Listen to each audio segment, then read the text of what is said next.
Please be seated.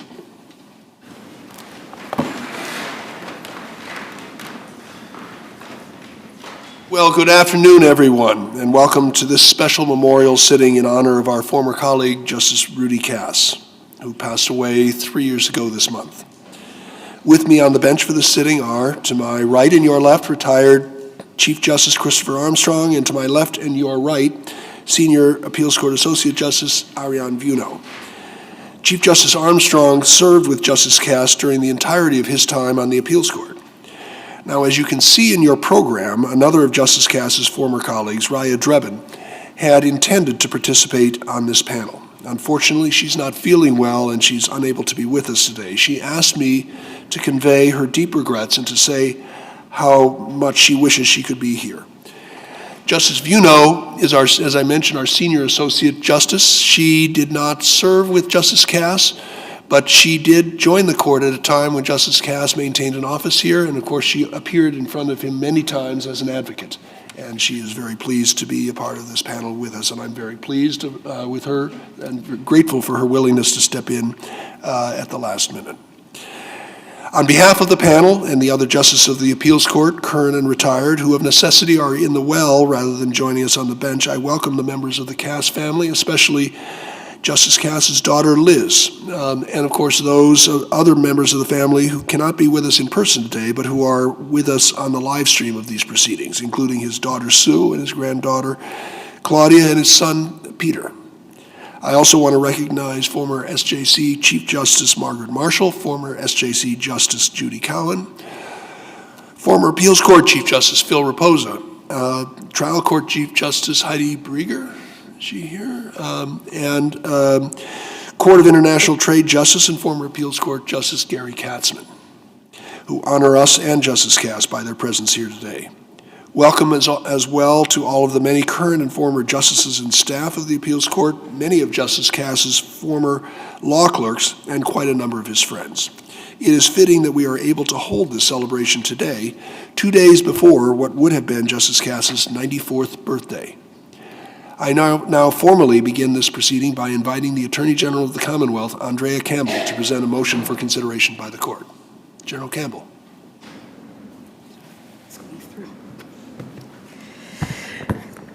Thank you, Chief Justice Green. Good afternoon to you, members of the court, and of course to all of the attendees in person and those who are attending virtually. Absolutely delighted to be here. May it please the court, on behalf of the Attorney General's office and the Bar of the Commonwealth, it is absolutely my honor and privilege to present a memorial and tribute to the late Rudolph Rudy J. Kass, who served as an Associate Justice of the court. Rudy was born in Magdeburg, Germany, on June 28, 1930, and was the youngest of three sons born to Heinrich and Lily Minna Cohen. During his youth, let me find my words this afternoon. During his youth, the Kass family fled Germany's Nazi rule, first moving to Tel Aviv in 1935, then to Long Island, New York in 1937. After completing his undergraduate studies in 1952 at Harvard College, where he was the managing editor of the Crimson, the student newspaper, of course, there, he went to Berlin to photograph and write freelance pieces for the United States publications. Once, while photographing communist-controlled East Berlin, Rudy was arrested at gunpoint and thankfully had his release secured by United States High Commissioner James Conant. His later descriptions of the experience, in fact, included some commentary by the High Commissioner, who had been president of Harvard while Justice Kass was a student there. Quote, "Kass, you are a very ill-advised young man."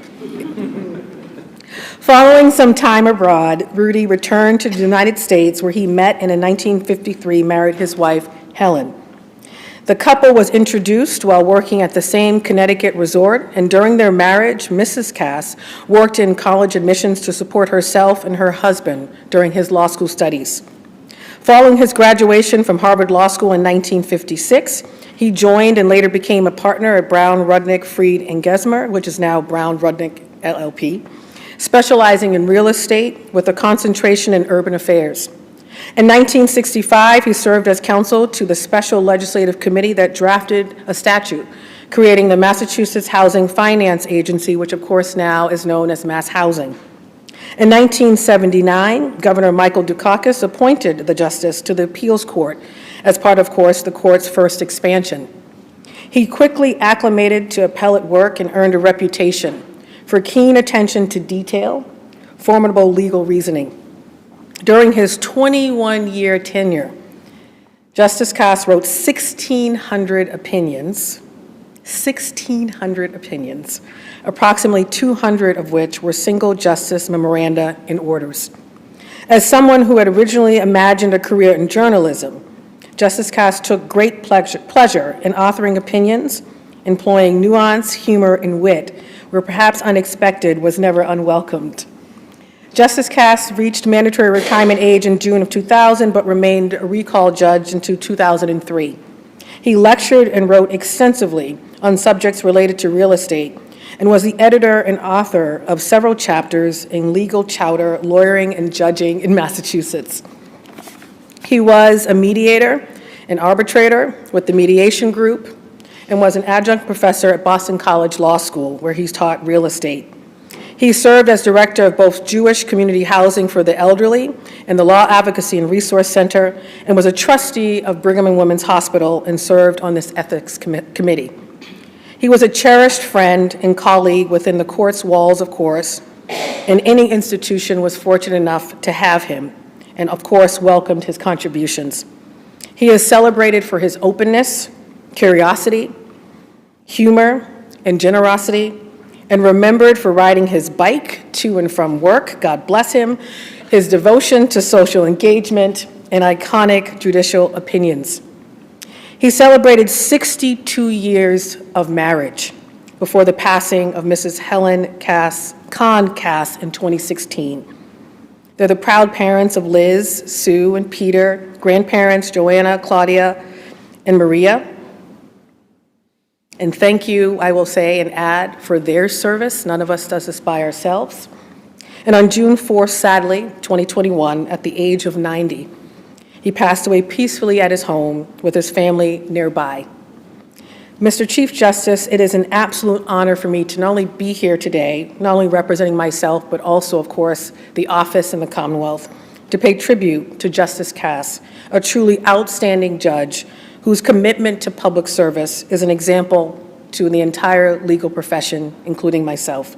On behalf of the Bar of the Commonwealth of Massachusetts, I respectfully move that this memorial be spread upon the records of the Appeals Court. Thank you. Thank you, General Campbell. We will now hear some personal reflections from Chief Justice Armstrong, speaking as a colleague and a friend.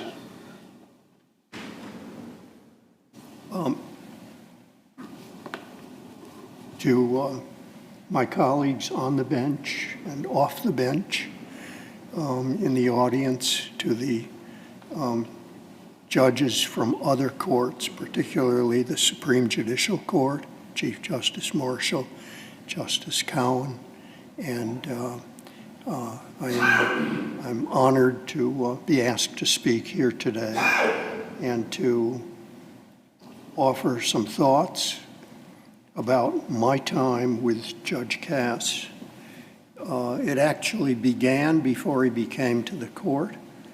I was assistant legal counsel to Governor John Volpe, who set up a housing committee. Oh, thank you. Thank you. I'll pull myself a little closer.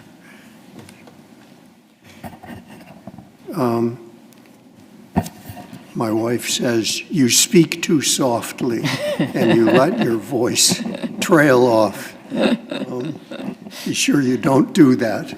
Thanks to Chief Court Officer, I am reminded of that and corrected.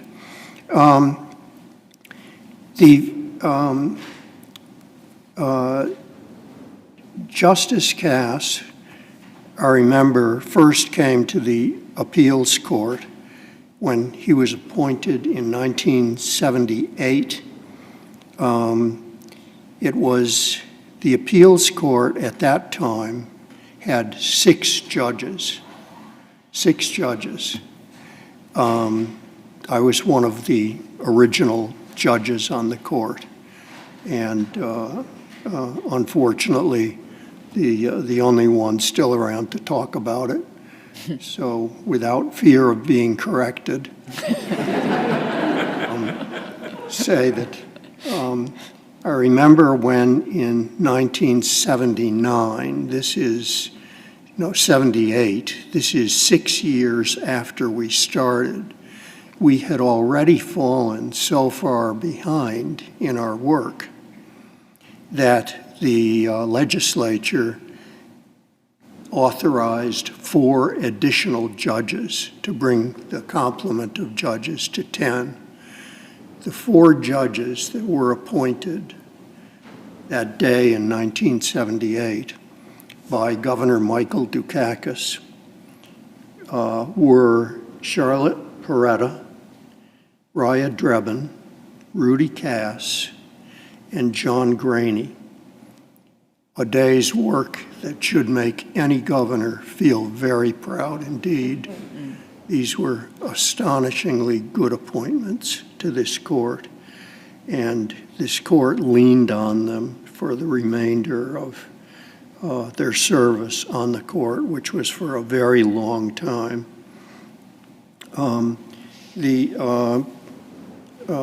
It became evident from the start that Rudy, in Rudy, the appeals court had picked up one of the most facile writers of legal opinions in not only our court, but of Massachusetts and in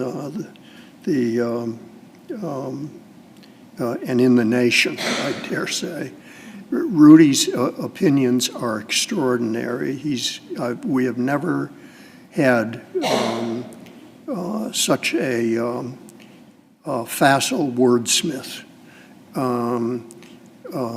putting sentences together that were, there are many instances of quotes from his opinions that appeared in statements at this ceremony where he was interred that I was at.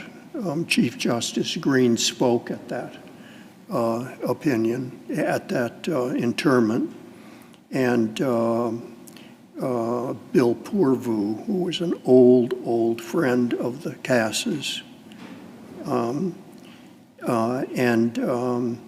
later at the memorial service, there were talks by the Cass grandchildren, and many of them quoted Rudy's opinions, which are a store of simply wonderful phraseology. I will mention one that was not mentioned at those, and it was one that I particularly liked from Levings v. Forbes and Wallace. This is about 3 years after Rudy came to the court. He was called on to define what it took to constitute a 93A violation beyond breach of contract. And he said that at least it had to be conduct that would raise the brow of a businessman inured to the rough and tumble of the commercial world. I love that idea, the raised the eyebrow of, it's, who but Rudy would come up with that phraseology. There are many others. I hope some of them get mentioned, particularly when Rudy came to grips with what constitutes a delicatessen in Massachusetts law, which is one of the best opinions I've ever seen.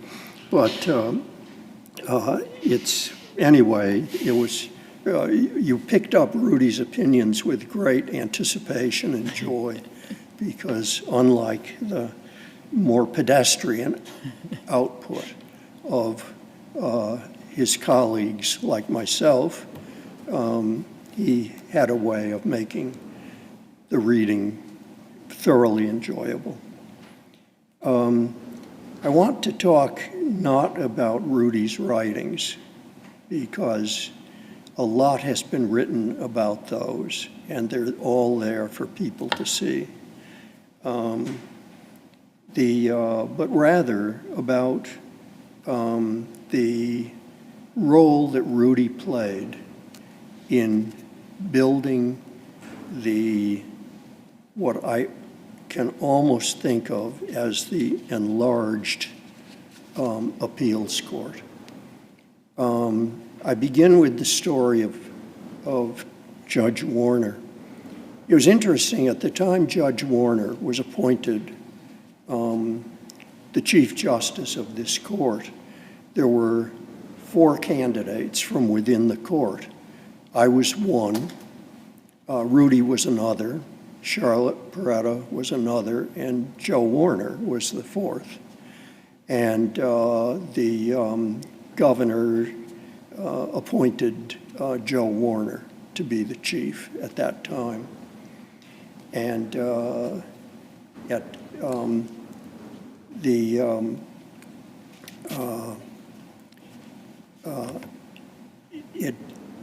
process involved the Judicial Nominating Commission.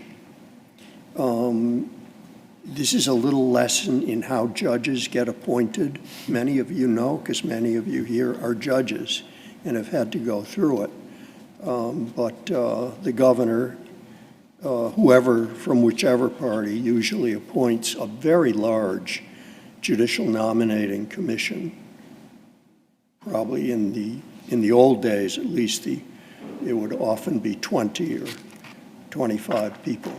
And there was a very elaborate process of long applications, long background checks, and the nominating commission would recommend 3 names to the governor as being their picks. The governor could send the list back to them, but more often he would pick from that list of 3.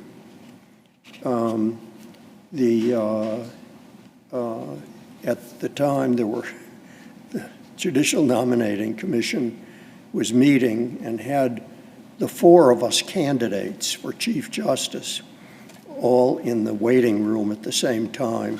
We went in one after another to be interviewed by the Nominating Commission. And as I said, Joe Warner was the one who ended up with the prize for the day.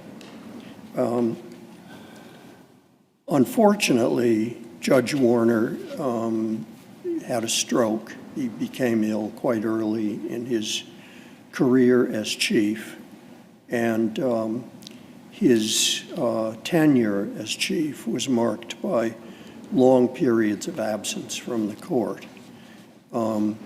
I, being part of the original court, was at that time the senior associate justice, and therefore acting chief when he was not there, the same position that Judge Vuno is in now, as senior associate justice. She hasn't had much work to do in that position, because she's had a very capable chief present in the courtroom. But it was otherwise with Judge Warner, a wonderful lawyer and a wonderful man, and one of the best appointments to the court. But it was unfortunate that the stroke had taken terrible damage and he was out so much. So for many years I had served as acting Chief Justice during the extended absences. When Judge Warner retired from the court in February of the year 2000, having become too ill realistically to have any prospect of returning to the job. The process of judicial nominating commission never got put in motion. My colleagues at the time, under the leadership of Judge Kass, I was not part of it. I never knew they were meeting. Met, decided that having been acting chief for so long, I should be chief when Judge Warner resigned the position, and signed a note to that effect to Governor Paul Cellucci, governor at the time, and Rudy brought it over to his friend Len Lewin, who was Paul Cellucci's chief legal counsel, and they decided that the appropriate thing to do, when it was signed by all members of the appeals court, all judges on the appeals court, was to finesse the nominating commission procedure. And they simply didn't list the position. I remember getting word of my appointment in a very abbreviated time from Judge Warner's resignation. It was, I came to the job in a way that it got me off to a start that no other Chief Justice could have had the benefit of the unanimous support of all of my colleagues asking that I be chief. This was Rudy's doing. The appeals court at that time was, as it perennially was, desperately far behind. We had, there was actually some theoretical faults, mechanical faults with our statute that almost guaranteed that we would always be behind, and it was, and that we would always have too few judges. I had come from working under Chief Justice G. Joseph Toro, who later became chief of the Supreme Judicial Court.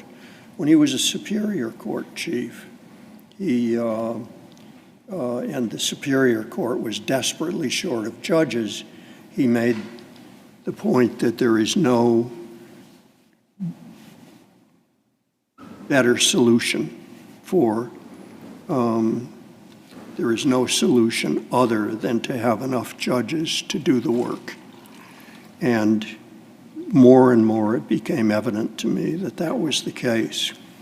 So when I went before the judges after I had been told of my appointment,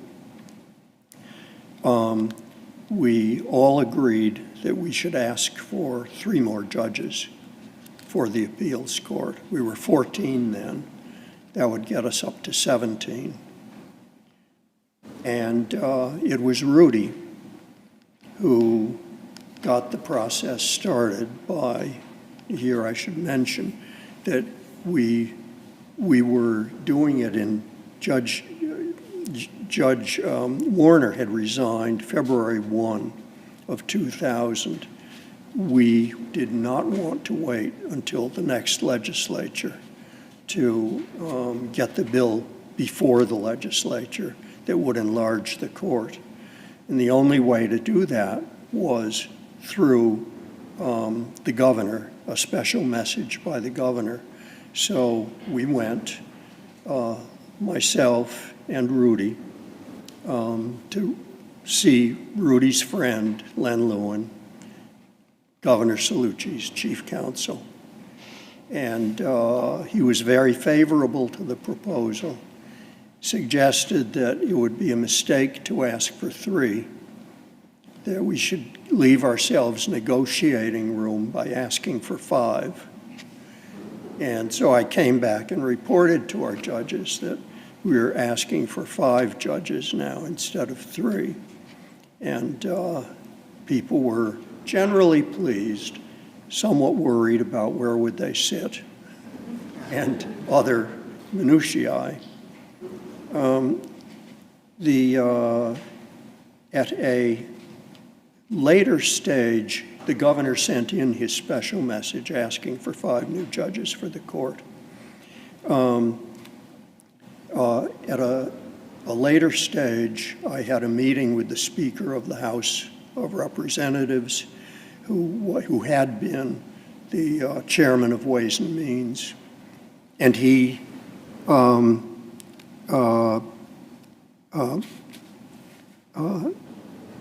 asked me, how soon could you get caught up if you had 5 additional judges? Luckily, thanks to Alex McNeil, the executive secretary on our court, I had facts and figures up to my armpits and was able to calculate very quickly how long it would take us to get caught up. And it was a long period of time. So the Speaker, Tom Finneran, said, well, let's calculate how much work a panel can do, how many cases it can get out in a month, see how many it comes out to get you out. He arrived at the figure of 11 judges. And we,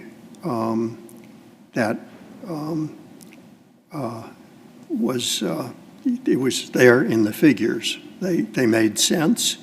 They were our own calculations. And it would take 3 years to do that, to get caught up.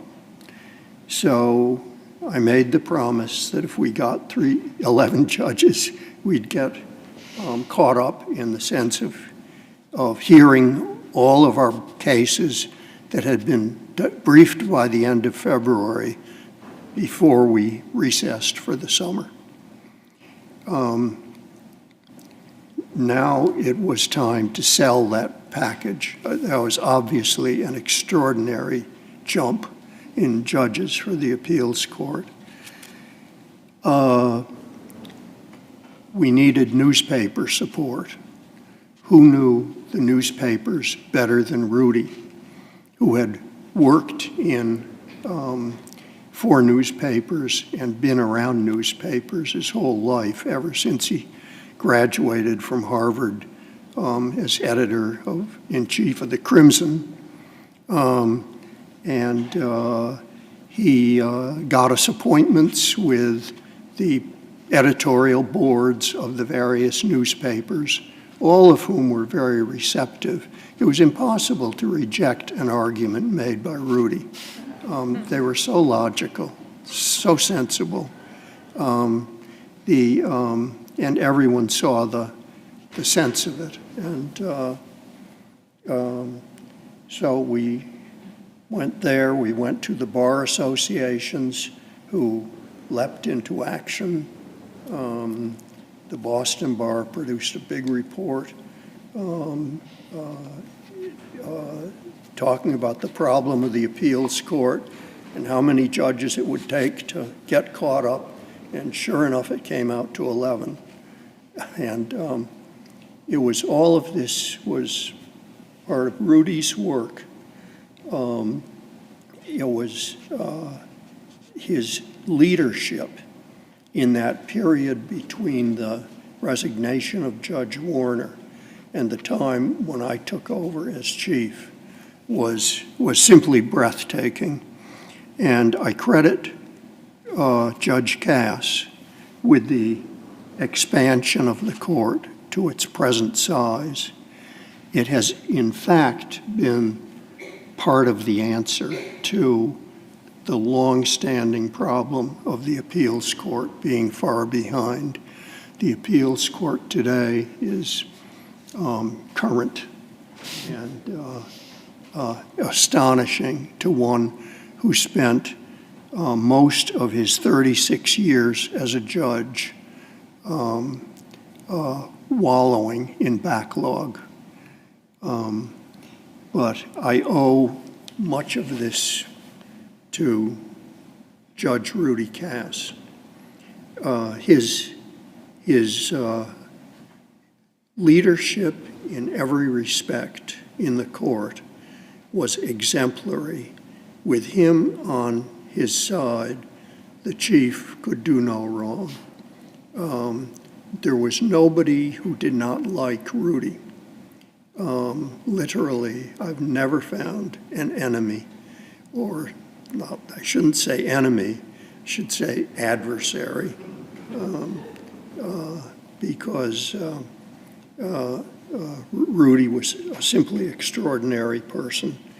The fact that he was so gifted verbally was additional frosting on the cake. He happened to be the best writer of our generation. So I don't know,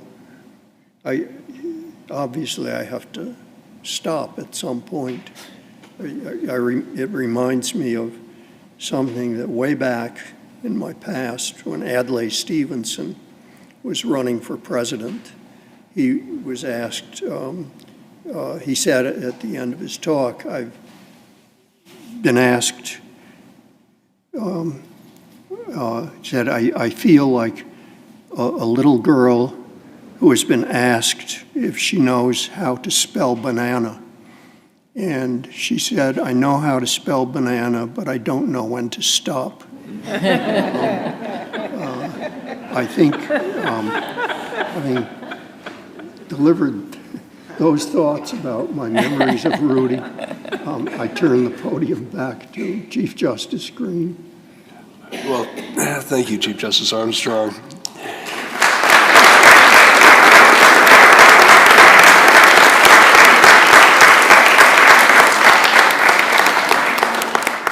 And passing over Justice Drebin, we will next hear from one of Justice Kass's former law clerks, Attorney Judy Greenberg.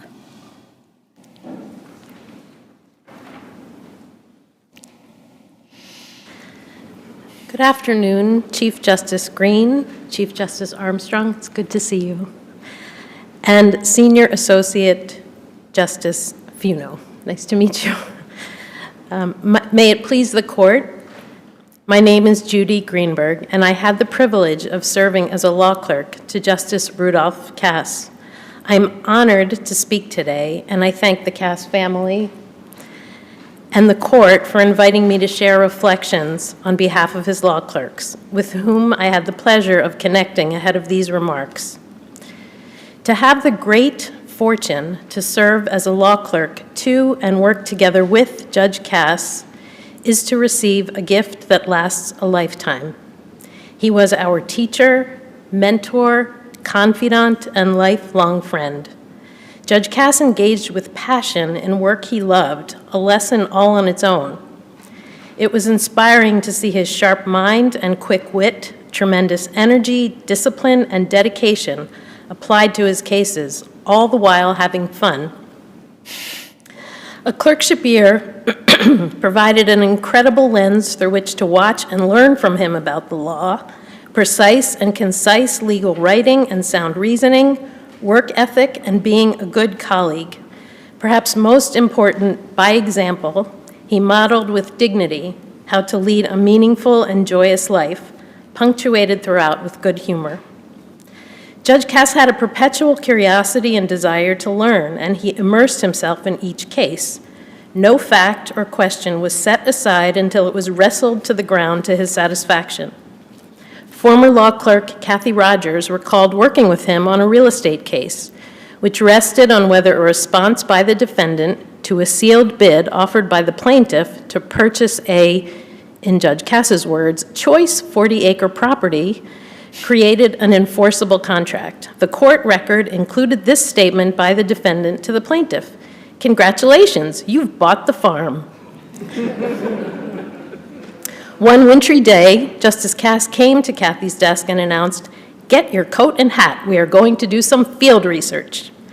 They headed to the Boston Athenaeum to determine the origin of the phrase, "bought the farm." Believing it was aviation jargon, he needed to know when and where the phrase originated, whether it had multiple meanings, and other relevant facts. Leaving no stone unturned, after several hours at the Athenaeum, Judge Kass wrote an opinion affirming the ruling for the plaintiff and included this footnote, quote, "We do not know if irony was intended. The phrase, 'bought the farm,' is slang for death, usually accidental. Roots of the expression are variously traced to military and early aviation usage," close quote. And here he cites the Morris Dictionary of Word and Phrase Origins and the New Dictionary of American Slang. Excuse me. In the courtroom, his demeanor was always kind and respectful. He was mindful of the high stakes for the individuals whose lives would be altered by a judicial opinion. Interestingly, former law clerk Marjorie Butler knows Clarissa Allan, the owner of the farm on Martha's Vineyard on which Sebastian, the tobacco-chewing sheep, was brought to life by Judge Kass in the case Allan versus Batchelder. The decision allowed Ms. Allan to keep her family farm, acquired over 200 years before, and secured her livelihood and a home for herself, Sebastian, and their descendants. Margie shared that Ms. Allan still expresses her gratitude to Judge Kass for his understanding of the facts and his judicial opinion, as do we all. Judge Kass likewise was dedicated to his clerk's learning. A few weeks into my clerkship, Judge Kass told me he would be serving a single justice in the coming month, and that a better learning experience for me would be to work with Judge Benjamin Kaplan, a recall judge and retired Supreme Judicial Court Justice, who was also Judge Kass's teacher and mentor. I knew 3 things about Judge Kaplan: that Judge Kass revered him, that he seemed very intimidating, and that in our few short weeks clerking, Judge Kaplan told his current clerk, who would become and remain a close friend of mine, that she had made the wrong choice of profession. I was terrified. I worked with him on a criminal case with tragic and awful facts. Between the case itself and my fear of Judge Kaplan, I had many sleepless nights. I spent those waking hours dissecting Judge Kaplan's cases for any clues I could glean about his legal analysis, how it was structured, his use of language, even punctuation, and I wrote and rewrote my memo. Likely due to some divine intervention, Judge Kaplan seemed pleased with my work. Judge Kass was right. I did learn a lot. Having survived, however, I was eager to return to my work with Judge Kass. My first happy day back, we were discussing a case about which we held different views. As I was thinking about how lucky I was to freely exchange ideas with him, in walks Judge Kaplan. Without skipping a beat, Judge Kass said, "Why don't we ask Judge Kaplan for his opinion?" And he explained the case. With a familiar pit back in my stomach, I thought, how can this possibly turn out okay? Either Judge Kaplan finds my position flawed and/or nonsense, and I will be embarrassed in front of 2 judges, or much less likely, he agrees with my position, but I didn't yet know Judge Kass well enough to be sure what that would mean. Against all odds, Judge Kaplan favored my argument. I looked over at Judge Kass, who had a wide smile on his face. He later told me he was proud and that I should be too. Each conversation with Judge Kass held something new and interesting. When discussing a case, former clerk Paul Roselle recounted an early conversation familiar to many of us. Encouraging us to share what we were thinking, because he was genuinely curious, Judge Kass said, "I already know what I think. I want to know what you think." Conversations often turned to books, our interests, current events, and our families. He spoke proudly about his family. With love and deep admiration for his wife Helen, he told me on more than one occasion, Helen would have made a far better judge than I. He took pride in their children Liz, Peter, and Sue, and how they were navigating their own paths in life. Being his clerk was to witness his full participation in and curiosity about the world and to learn from it. He engaged in his life at full tilt. Outside of the courthouse, Judge Kass went on adventures with his clerks, such as sailing and skiing. As reported by Paul, on one ski trip, Judge Kass gleefully yodeled his way, shussing down the slopes. He and Helen celebrated our life events, he officiated at a few of our weddings, and they attended others, dancing together with grace and exuberance, as I can personally attest. They supported us during challenging times through loss and illness. As a group, his law clerks were delighted to be able to celebrate his 80th birthday at their home. Throughout his life, he was always tickled to hear from a former clerk. Inhabiting his values, he embraced each moment he was given by living fully, intentionally, graciously, and with integrity and vigor, as both a stellar judge and as the remarkable mensch that he was. Accordingly, Chief Justice, I'd like to ask you if I have permission to take the risk, I'm channeling Rudy right now, add a bit of humor as I ask the court aloud a motion. Okay, here we go. Feel free to laugh if you think it's funny, and laugh if you pity me. Okay, here we go. Accordingly, Accordingly, Judge Kass's law clerks are joined by Sebastian the tobacco-chewing sheep, 16 barking dogs, a wolf in a local zoo prone to pushing, quote, enough of his snout through his pen to bite, and the owner of a deli, and we collectively ask that this court allow the motion of the Attorney General.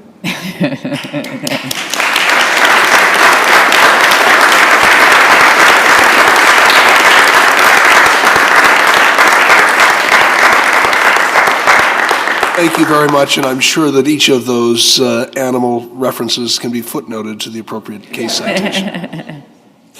Well, as many of you know, I offered reflections on Justice Kass's legacy in several settings at the time of his passing 3 years ago, so if some of what I'm about to say sounds familiar to some of you, that is the reason. I first met Rudy Kass and Helen in the fall of 1997 as we took our seats in a shuttle bus from the airport in Great Falls, Montana, to the hotel where our little group would stay before launching a canoe trip down the upper Missouri River, retracing a portion of the Lewis and Clark journey described in Stephen Ambrose's book, Undaunted Courage. It was one in a series of backcountry excursions organized by Superior Court Judge Paul Chernoff. And just 4 months into my time as a trial judge in the Massachusetts Land Court, I was most fortunate to be included among 4 other veteran Superior Court judges and Rudy. I was as nervous as a teenager at a high school dance, which is the only explanation I can offer for my ill-advised choice to initiate small talk with a comment praising an opinion by Supreme Judicial Court Justice Charles Freed in the case of Goulding v. Cook. I was unaware at that time that Rudy had authored the appeals court opinion in the same case, and that Justice Freed's soaring rhetoric reversed the conclusion Rudy and the appeals court had expressed. It is a testament to Rudy's good nature and graciousness that despite that inauspicious beginning, he took me under his wing and mentored me throughout my judicial career and became a beloved friend. It is also a testament to Rudy's love of the outdoors and his sense of adventure that he was known throughout his tenure on the appeals court for riding his bicycle to work. In fact, his bicycle was his preferred mode of transportation around Boston despite numerous harrowing experiences until his children finally persuaded him to set it aside when he was in his mid-80s. My relationship with Rudy was built principally around our work as judges. We bonded over a shared love of what we both called dirt law. Real estate is always about location, and each location has its own story. With his background as a newsman, Rudy was particularly expert at seeing and telling those stories, and doing so in ways that spoke to lawyers and lay readers alike, breaking down subtle and complex legal concepts into terms that anyone could understand. But he also invariably added a level of color, often absent from dry appellate case law. I have my own list of favorites among his opinions, but there are many other contenders. You heard Attorney Greenberg talk about Allan versus Batchelder, the case involving the Allan family farm on Martha's Vineyard. That opinion explained the concept of ouster, the doctrine by which one fractional owner of property may extinguish the interest of another. Very dry concept. But he started the opinion from an intriguing perspective, anthropomorphized livestock. He opened the opinion with the following unforgettable line: Sebastian, the tobacco-chewing sheep, would have been disconcerted by this appeal. He went on to explain how Sebastian symbolized the open and obvious and long-standing occupation the Allan family had made of the farm they claimed now to own, free of any fractional interest held by the distant heirs of a former co-tenant. In the field of real estate law in particular, Rudy was legendary. On the sometimes murky question of when parties became bound during their progression from an offer to purchase to full agreement, Rudy offered a simple and pragmatic but also evocative framework for the preliminary stages of negotiation in Garin versus Royal Investments. And I'm quoting here, "There is commercial utility," he observed, "in allowing persons to hug before they marry." On a question of interpretation of a non-competition covenant in a lease, in Kobayashi versus Orion Ventures, the case to which Chief Justice Armstrong alluded earlier, he discussed the essential nature of a delicatessen, including a footnote recounting the classic comment by the proprietor of the Carnegie Deli in New York following a robbery: "Idiots! They took the money and left the pastrami."